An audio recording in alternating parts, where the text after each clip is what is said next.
Assalamualaikum warahmatullahi wabarakatuh. Alhamdulillahirabbil alamin wa bihi nasta'in wa ala umuri dunya waddin wa sholatu wassalamu ala asrofil anbiya'i wal mursalin sayyidina wa nabiyina Muhammadin sallallahu alaihi wasallam.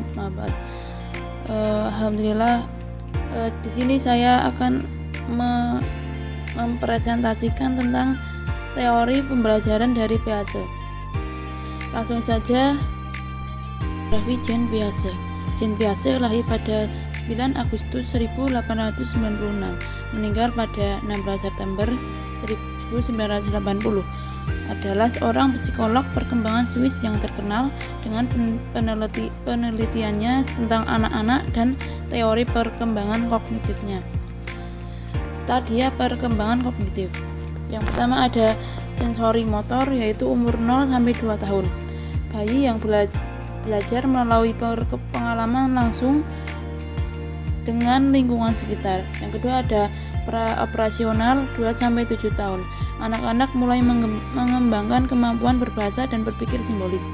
Yang ketiga ada operasional konkret, yaitu 7 sampai 11 tahun.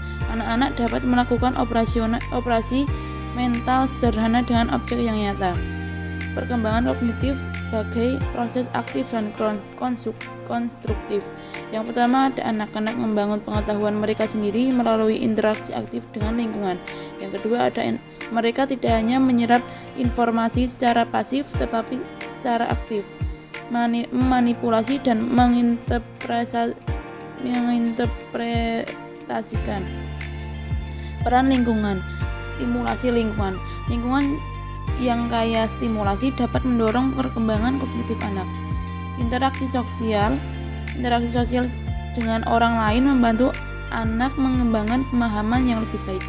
Umpan balik dari orang-orang di sekitar akan dapat membantu perkembangannya. Selanjutnya ada mekanisme perkembangan kognitif. Yang pertama ada asimilasi, yaitu proses mengintegrasikan informasi baru ke dalam skema kognitif yang sudah ada. Yang kedua ada akomodasi, proses mengubah skema kognitif yang ada untuk menyesuaikan dengan informasi baru. Yang ketiga ada disequilibrium, keadaan ketidakseimbangan kognitif yang mendorong pembelajaran. Selanjutnya ada implikasi teori Piaget.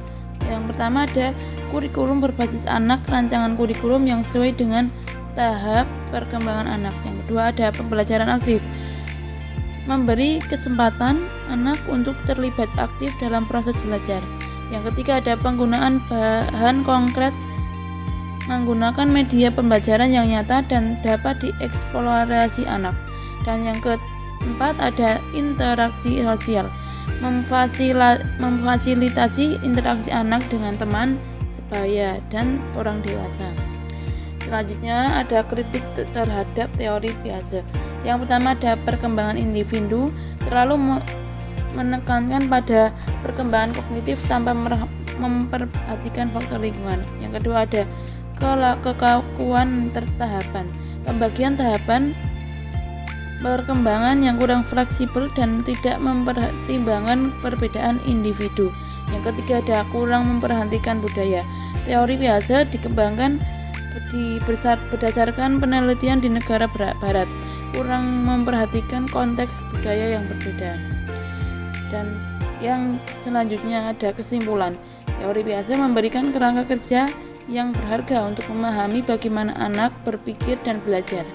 Memiliki pemahaman tentang teori ini dapat membantu guru dan orang tua untuk menciptakan lingkungan belajar yang lebih efektif dan mendukung. Terima kasih. Sekian dari saya. Jika ada kesalahan, tutur kata yang salah mohon dimaafkan. Wassalamualaikum warahmatullahi wabarakatuh.